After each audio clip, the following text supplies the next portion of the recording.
Namaskar. This is your host Sri Iyer, and today I'm going to talk about the various ways in which the F20, the opposition parties, which we call them as Family 20, in fact, I would say F21 because I see the makings of another family run party in Kerala, although some of you may not agree with me on that.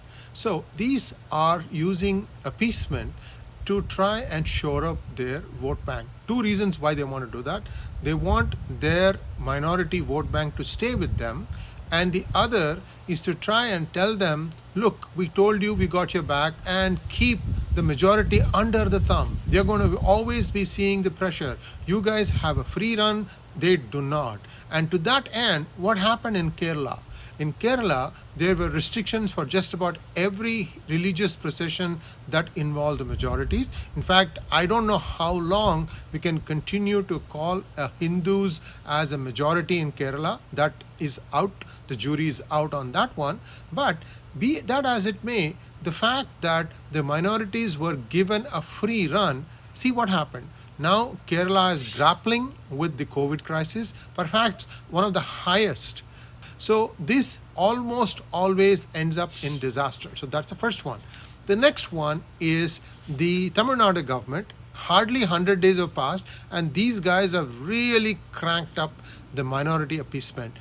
Whether they are afraid that the opposition party ADMK might steal a march over them, or if they genuinely believe that the only way they can stay in power, bashing the majority, and clearly the majority there are the Hindus, that they can continue to flourish. So what happened? They said that there can be no Vinayaka Chaturthi processions. Not only that, these guys went exceeded their brief. They found somebody who was making a Vinayaka in his house, and they beat him up and they took him to jail. So this sort of stuff over the top is something that needs to be avoided. But who's going to tell them? Who's going to bell the cat? Unless the people teach them a lesson, they will never forget. So this is not the only thing. Now let's take a look at what Mr. Arvind Kejriwal has come up today.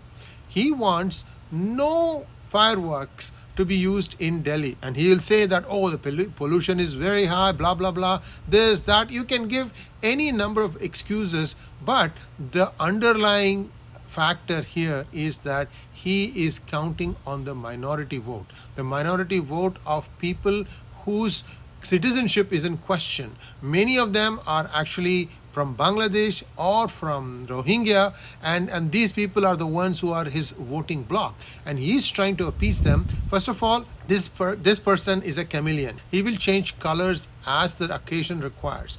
We have seen that in the hangout with JVC Sriram, where he said that in a minority locality, this guy will be wearing a cap and saying everything they want to hear. And when it comes to a majority locality, he will start reciting the Hanuman Chalisa. So these kinds of gimmicks will only take you thus far. What really beats me and what really pains me is the fact that the Home Minister, Mr. Amit Shah, is letting this guy go without any repercussions for his role in the February 2020 riots that happened in Delhi. The whole thing was done to try and make India look bad in front of the visiting United States President Donald Trump. So this needs to be really fixed. I know that there were a lot of FIRs filed, but no one has gone to jail. And what I'm hearing is that these FIRs are sloppy and that they cannot really prosecute people based on this, because at least there are still many steps for the law to be followed in these cases. However, it is a sad truth that the FIR filing leaves a lot to be desired. This is our Babu culture.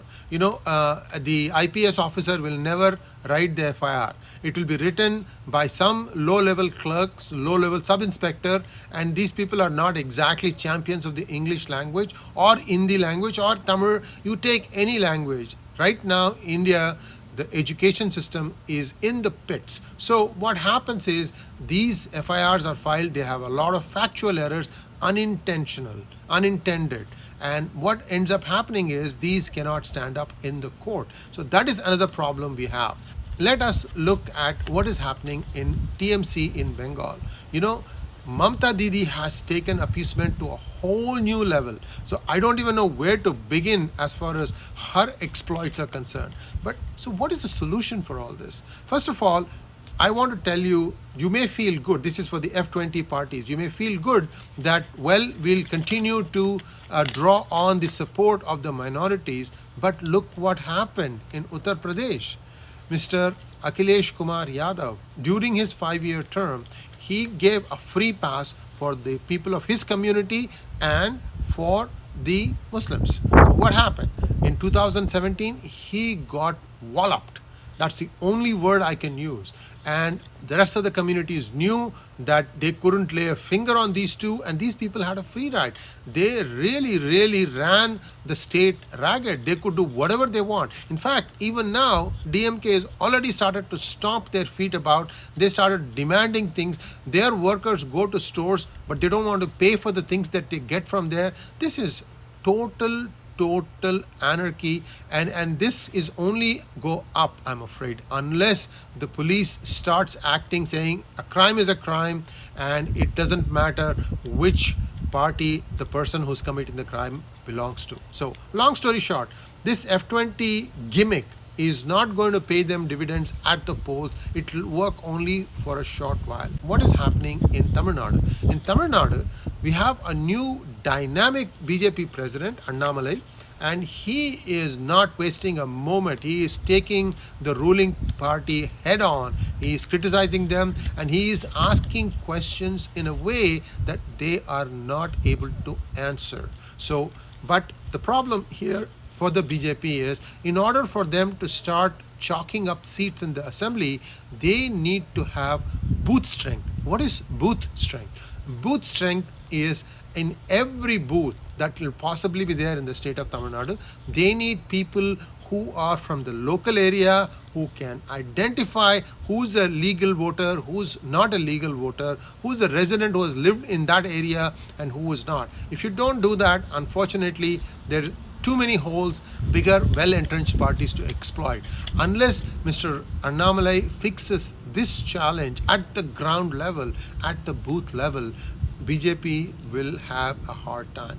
This is what I was told, that even in the recently concluded legislative elections, in many constituencies where the BJP was contesting, they did not have booth strength. So Annamalai himself lost by a very small margin, but who knows what could have been the result if had booth strength.